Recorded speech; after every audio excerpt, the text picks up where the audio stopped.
Friends, आप सभी का स्वागत है मेरे यूट्यूब चैनल स्वर्ण पाठशाला पर। आज हम करेंगे बीए सेकेंड ईयर का paper number first political science, जो है हमारा N outline history of western political thought. तो आज हम इसका करेंगे यूनिट सेकेंड, जिसमें हमने टॉपिक लिया है मैकियावेली और जीन बॉडेन। इसलिए का जो हमारे यूनिट फर्स्ट है, उनके जो टॉपिक्स हैं उसका लिंक मैंने इस वीडियो के डिस्क्रिप्शन में डाल दिया है, तो आप वहाँ पे जाके उसे चेक कर सकते हैं। और यूनिट सेकंड में जो इससे पहले वाले जो टॉपिक है हमारा, उसका भी लिंक मैंने इस वीडियो के डिस्क्रिप्शन में डाल दिया है। तो चलिए स्टार्ट करते हैं इसके शॉर्ट क्वेश्चन आंसर से। हमने टॉपिक लिया है मैकियावेली और जीन बॉडेन। हमारा फर्स्ट क्वेश्चन है, मैकियावेली के मानव स्वभाव संबंधी विचार क्या है। इसका आंसर है, मैकियावेली इस धारणा को लेकर चला है कि मनुष्य स्वभाव से ही स्वार्थी है, घोर दानवीय प्रवृत्तियों वाला और दुष्ट होता है। इन क्वेश्चन आंसर्स को मैंने इंग्लिश में भी लिया है, जिससे इंग्लिश वाले स्टूडेंट्स को कोई प्रॉब्लम ना हो, तो वो यहाँ से पढ़ सकते हैं। सेकंड क्वेश्चन है हमारा, मैकियावेली ने किस प्रकार की राजनीतिक व्यवस्था की कल्पना की थी। तो इसका आंसर है, मैकियावेली वह प्रथम आधुनिक राजनीतिक विचारक था जिसने एक प्रभुत्व संपन्न धर्मनिरपेक्ष राष्ट्रीय राज्य की कल्पना की थी।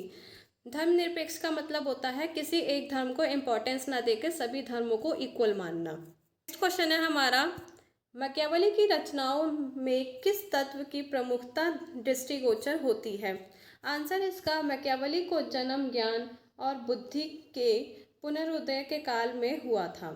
तो मैकियावेली का जन्म कब हुआ था? ज्ञान और बुद्धि के पुनरुदय के काल में हुआ था, और उसकी रचनाओं में पुनर्जागरण की आत्मा स्पष्ट रूप से झलकती है। क्वेश्चन नंबर 4 है हमारा, मैकियावेली के मानव स्वभाव संबंधी दो विचार लिखिए। तो मैकियावेली के मानव स्वभाव संबंधित दो विचार निम्नलिखित है। फर्स्ट है हमारा, मैकियावेली ने माना है कि मनुष्य ने सामाजिक सद्गुण केवल स्वार्थ के बदले हुए रूप होते हैं। उसकी प्रेरक शक्तियाँ अहमपूर्ण और स्वार्थपूर्ण होती हैं। ये उन्होंने मनुष्य के बारे में बताया कि मनुष्य कैसा होता है। ठीक है। मैकियावेली के राज दर्शन में मनुष्य अपनी अंतर्निहित बुराइयों के कारण युग युगांतर तक ज्यों का त्यों बना रहता है। केवल शक्ति और दमन द्वारा उसके स्वभावजन्य दोषों को नियंत्रित किया जा सकता है। क्वेश्चन नंबर 5 है हमारा, राजनीति से धर्म तथा नैतिकता को किसने पृथक किया है, किसने अलग किया है। राजनीति से धर्म और नैतिकता को मैकियावेली ने पृथक किया है। क्वेश्चन नंबर 6, मैकियावेली को राज्यों का वर्गीकरण लिखिए। अरस्तु के समान मैकियावेली ने राज्यों का वर्गीकरण किया है। उसका वर्गीकरण निम्नलिखित है। तो एक तरफ है हमारा शुद्ध रूप और दूसरी तरफ है हमारा उसका विकृत रूप। पहला है हमारा राजतंत्र। राजतंत्र में विकृत रूप क्या है? निरंकुश तंत्र। सेकंड है हमारा कुलीन तंत्र। विकृत रूप में क्या है हमारा? वर्ग तंत्र तथा धनिक तंत्र। और थर्ड है हमारा वैधानिक प्रजातंत्र। विकृत रूप में है हमारा लोकतंत्र। मैकियावेली पॉलीबियस तथा सिसरो के समान मिश्रित सरकार को ही सर्वश्रेष्ठ मानता है, परंतु अपने ग्रंथ दी प्रिंस, ये उसकी बुक है, में उसने राजतंत्र का और डिस्कोर्सेस, ये भी एक उसकी बुक है, में गणतंत्र का समर्थन किया है। तो उसने द प्रिंस में किसका समर्थन किया है? राजतंत्र का। और डिस्कोर्सेस में किसका किया है? गणतंत्र का। क्वेश्चन नंबर 7 है हमारा, मैकियावेली ने राजनीति को धर्म तथा नैतिकता से क्यों पृथक किया। दो बिंदु लिखिए। इसका आंसर है, मैकियावेली द्वारा राजनीति को धर्म तथा नैतिकता से पृथक करने के दो बिंदु निम्नलिखित है। फर्स्ट है हमारा, मैकियावेली एक यथार्थवादी था तथा वह आदर्शवाद का पोषक नहीं था। अतः उसने राजनीति को धर्म व नैतिकता से पृथक मानते हुए कहा कि शासक को राष्ट्रहित में किसी भी प्रकार का निर्णय करने का अधिकार है।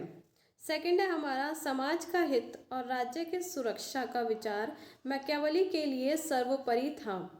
सबसे पहले था ये विचार उसके लिए। इसके लिए ही उसने धर्म और नैतिकता के सामान्य दृष्टिकोण को प्रवर्तित किया। क्वेश्चन नंबर 8 है हमारा, नैतिकता के संबंध में मैकियावेली की क्या धारणा है। आंसर है, मैकियावेली ने राजनीति को नैतिकता से पृथक किया। उसने शासन के लिए नहीं किया, नैतिकता का कोई मापदंड निर्धारित नहीं किया। क्वेश्चन नंबर 9, मैकियावेली ने नैतिकता के किन दो रूप में विभाजित किया?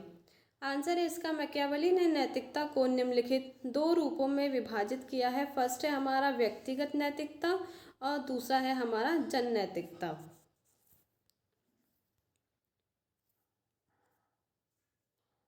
क्वेश्चन नंबर 10, दी प्रिंस पुस्तक के लेखक कौन हैं? दी प्रिंस पुस्तक के लेखक मैकियावेली हैं। क्वेश्चन नंबर 11, बोंदा की संप्रभुता। यहाँ से बॉर्डन वाले क्वेश्चंस शुरू हो गए हैं। हिंदी में हम इसको बोंदा बोलते हैं। बोंदा की संप्रभुता की परिभाषा लिखिए।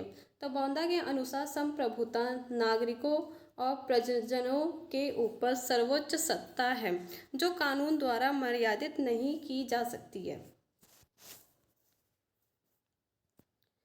नेक्स्ट है हमारा, बोंदा के संप्रभुता सिद्धांत की दो विशेषताएं लिखिए। तो इसकी दो विशेषताएं हैं निरपेक्षता तथा स्थायित्व।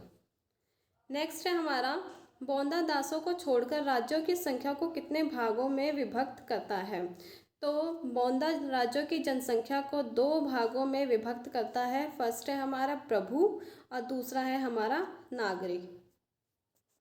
क्वेश्चन नंबर 14, बोंदा ने शासन के कितने स्वरूपों का उल्लेख किया है? बोंदा ने शासन के 3 स्वरूपों का उल्लेख किया है। फर्स्ट है राजतंत्र, सेकंड है कुलीन तंत्र और थर्ड है हमारा प्रजातंत्र। क्वेश्चन नंबर 15, बोंदा ने क्रांति के कौन से 3 कारण बताए हैं? बोंदा के विचार से क्रांति 3 कारणों से होती है। कौन कौन से वो कारण है? फर्स्ट है हमारा दैवी कारण। ऐसे कारण सदैव अप्रत्यक्ष होते हैं और इनको सरलतापूर्वक नहीं समझा जा सकता है। दूसरा है हमारा प्राकृतिक कारण। ऐसे कारणों को विवेक द्वारा जाना जा सकता है। इन कारणों में नक्षत्र आदि का भी प्रभाव रहता है। थर्ड है हमारा मानवीय कारण। इनमें भौगोलिक, आर्थिक, सामाजिक और राजनीतिक कारण सम्मिलित होते हैं। बोंदा द्वारा क्रांतियों के कारण तथा उनके निवारण के उपाय के वर्णन पर टिप्पणी करते हुए मैक्सी ने लिखा है। वह यहाँ पे कौन है? बोंदा वास्तव में अनेक आधुनिक विचारकों से कहीं अधिक आधुनिक था।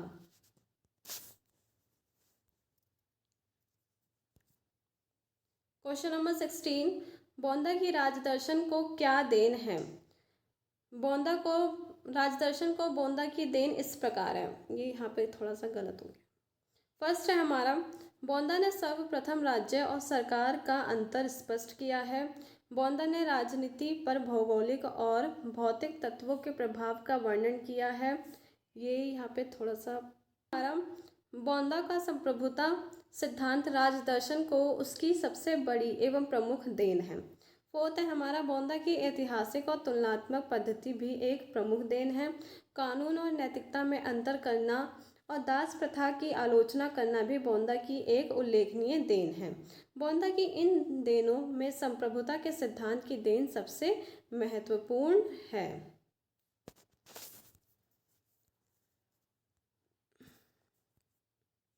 क्वेश्चन नंबर 17, प्रथम राजनीतिक वैज्ञानिक कौन था? नाम लिखिए।